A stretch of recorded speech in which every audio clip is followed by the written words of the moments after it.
Hello, today we're going to look at polynomial inequalities and how to solve them. So all the examples today are going to deal with polynomials, and they're going to have an inequality symbol, but there is a set of directions or procedure that would work for all of these. The first thing you have to do when solving a polynomial inequality is to make sure you compare it against 0. Okay, so essentially you got to get a function on one side and 0 on the other. Okay? It really doesn't matter which side it goes on. Usually I put all the polynomial onto the left side and put the 0 on the right, but it could be either way. Okay. Then we're going to solve it as if it was equal to 0 to find what's called the critical values. Okay, we're going to find the critical values. What we're then going to do is we're going to plot these critical values on the number line, and that divides into different regions. So to find out where the solution set's going to be, we're going to find a number in each region called test values.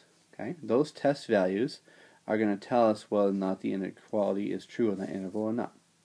So what you'll see is if you test it into the original function and you get something that is true, which is another kind of way what this is saying to do, we're going to be testing in the original. These are the directions from your textbook, so I just want to make sure that they were the same. But essentially you're testing in the original to see if it's a true statement. If it's true, that means that interval is part of the solution. If your test value gives you something that's false, then that means that the interval is not true for your inequality. Okay? Then you're just going to look at your graph and write the solution set algebraically. Notice that the textbook does give you stuff in terms of just strictly less than, strictly greater than, but as it is indicated here, you can replace them with the equal to signs as well. So let's look at the first example. So the first thing you want to ask yourself is it compared against 0? And as you can see, it's greater than 15, which means it's not compared against 0. So I'm going to subtract 15 from both sides to get 2x squared plus x minus 15 is greater than 0.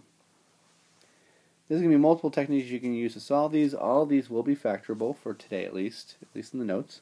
But you could always use quadratic formula. You can use completing the square, any kind of method you want to solve the equation. So I'm going to use the factoring method, and I'm noticing here that to make 2x squared, I have 2x and x. To make 15, 5 and 3 work if I put a negative 5 here and a positive 3 there. Okay, so outers 10x, inners, 6x, inners are negative 5x, which makes a positive 1x when you combine them. Okay. So from these factors, we're going to get the critical values. Notice they're not the solutions. The solutions are going to be intervals. The critical values that everything is based upon are going to be essentially the zeros of those. So 5 halves and negative 3. So what I'm going to do is I'm going to now set up a number line that has those values on it. So negative 3 is about here, and 5 halves, which is 2.5, is about there. What I'm going to do to find out, and it's going to be an open circle of both because I'm not greater than or equal to, I'm just greater than. What I'm going to do is I'm going to test a number within this region, and within this region. Okay? I can choose any number that I want. So let's first start with that left region. I'm going to test negative 4. So what I'm going to do is I'm going to say, let's test x equals negative 4. I'm going to plug it into my original inequality. So this 2x squared plus x greater than 15. Okay. If I test x equals negative 4, don't forget to put in parentheses. 2 times parentheses negative 4 squared plus negative 4. Let's see if that's greater than 15. And when we reduce that out, we get 32 minus 4, which is 28. It's greater than 15. And that is a true statement. Which means, on this interval, this first interval, it works. So I can go ahead and write in part of the solution. Okay. Now let's test the next one. Notice between negative 3 and 5 halves, 0 lies in there. 0 is always a good number to test. So I'm going to test x equals 0. Now, even though this clearly becomes 0 on the left side, I want you to still show the plugging in. So show your work for the test. 0 is greater than 15.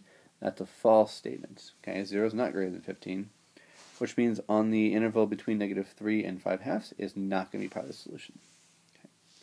And lastly, I'm going to test something outside the other interval. Since it's 2.5, I'm going to test x equals 3.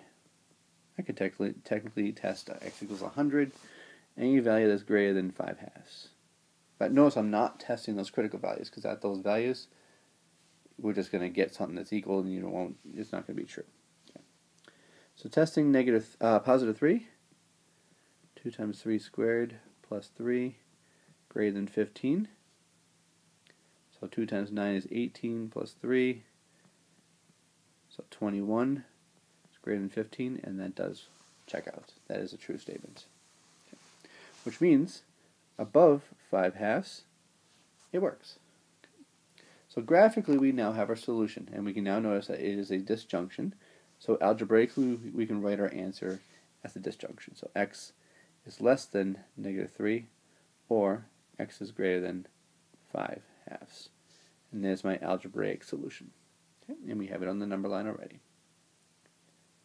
Write down anything you need to and pause the video before moving on to number 2.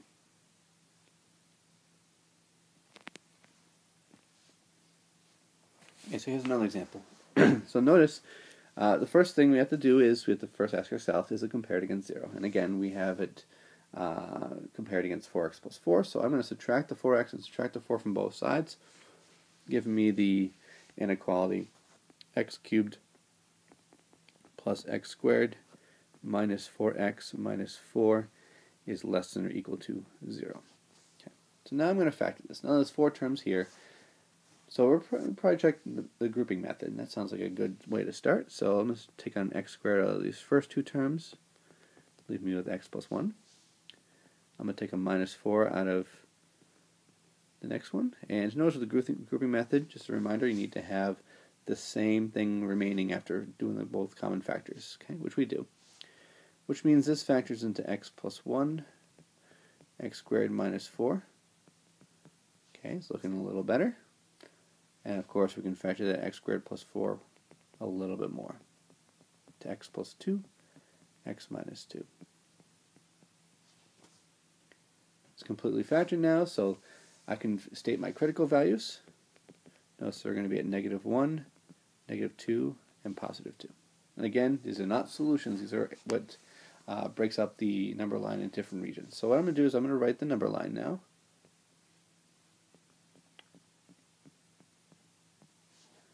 So and notice because it is less than or equal to, I'm going to be putting filled in circles at these values. So let's put 2 here.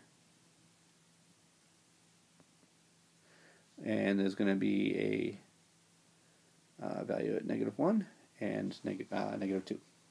So we have 3 points that are critical values, so we have 4 different regions to test. Okay, and it might seem a little tedious to do this, but you do need to check each region.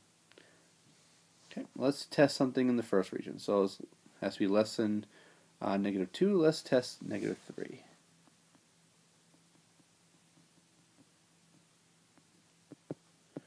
So testing x equals -3 into the original, I get -3 cubed plus -3 quantity squared less than or equal to 4 times -3 plus 4. Okay. Reducing that, I get -18 because you get -27 plus 9 because the squared makes it a positive, but a cube keeps it negative. And then I get it's less than or equal to -8. And that is a true statement. Okay. Which means that to the left of -2 will be solution. Okay. So let's check something between -2 and -1. Now unfortunately in this case, I can't test an integer, I have to test something that's a decimal. So I'm going to test -1.5. Okay.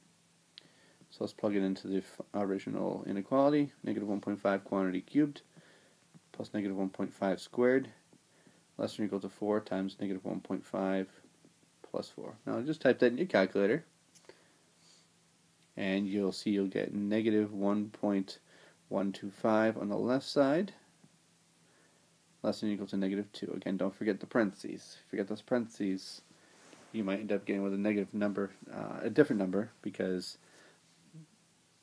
when you square something that was written as -1.5 squared, it's going to keep it as negative.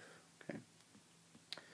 All right, that is clearly a false statement, so that means between -2 and -1, it does not work. Okay, it's not part of the solution set. So now let's test something between -1 and +2. So x is equals 0 is on the interval, so I'm going to test that. 0 cubed plus 0 squared. Let's see if that's less than or equal to 4 times 0 plus 4. And that is true. So that means 0 is part of the solution interval, so from -1 to +2 it will work. Now let's test something in the last interval. Let's test x equals 3.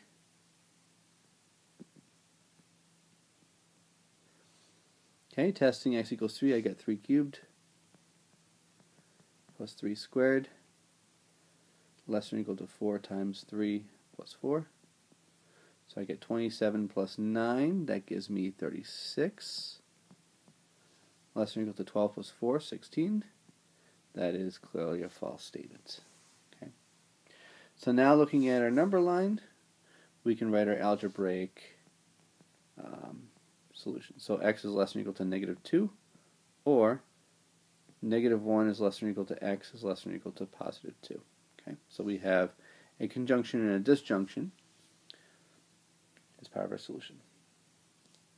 Pause the video, write down anything you need to before moving on to number 3. Okay, so now we're going to look at an application, and there's a formula for the position function. What we're going to do for the position function, we're going to let s of t represent the position of an object after time t. Okay, it's -16t squared plus v naught times t plus s naught. The s of t is going to represent the height at time t. And in this case, we have things dealing with in terms of feet. Okay. V naught is going to be the initial velocity, and s naught is going to be the initial height. You might have seen this formula before in, I think, physics, and maybe you haven't yet, but you will soon if you haven't. And it's essentially the same thing. You might have different variables there, but this is the position. This is the height of a ball or anything that's being projected at a time t. So let's look at number 3. A ball is thrown vertically upward from the top of the Leaning Tower of Pisa, which is not 190 feet high, with an initial velocity of 96 feet per second. During which time period will the ball's height exceed that of the tower? So it's thrown upwards, so we're really looking for this part right here. Okay. We actually have all the pieces we need to plug into the formula. At t equals 0, we have initial velocity and initial height. Initial velocity is 96, initial height is 190. So let's plug right into that formula. S of t, the height of the ball, is going to be modeled by -16t squared plus 96t plus 190.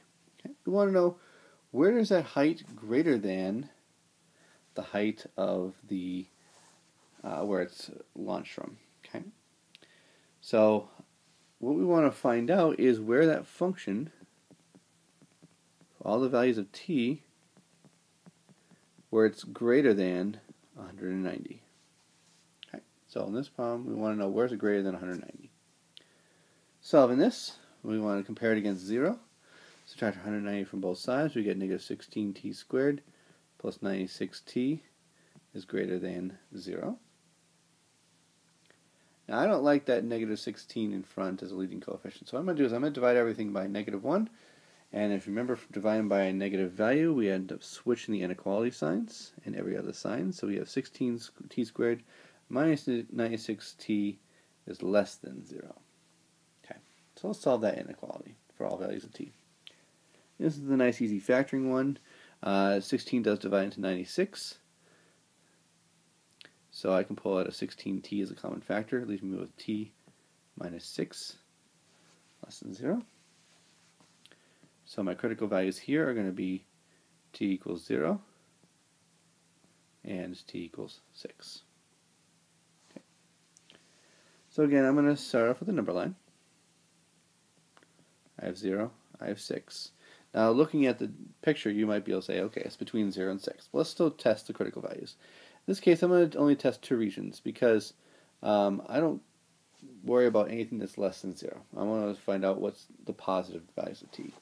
Okay, so let's test t equals 1. Let's use a nice one to test. Test into the original inequality. Negative 16 times 1 squared plus 96 times 1 plus 190. Let's see if that's greater than 190 degrees, which I'm hoping it is because it seems like that's going to be an interval. Plugging that in your calculator, you get 270.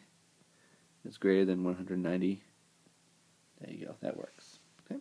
Let's test the last one. Let's test 7. 7 is just outside the interval. Testing 7. Negative 16, 7 squared plus 96 times 7 plus 190. Let's see if that's greater than 190.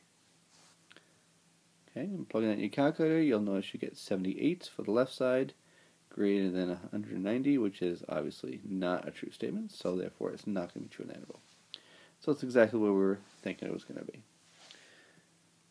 It's going to be between 0 and 6 seconds. Okay, might not be a bad idea to write that in words as too. So the ball's height will exceed that of the tower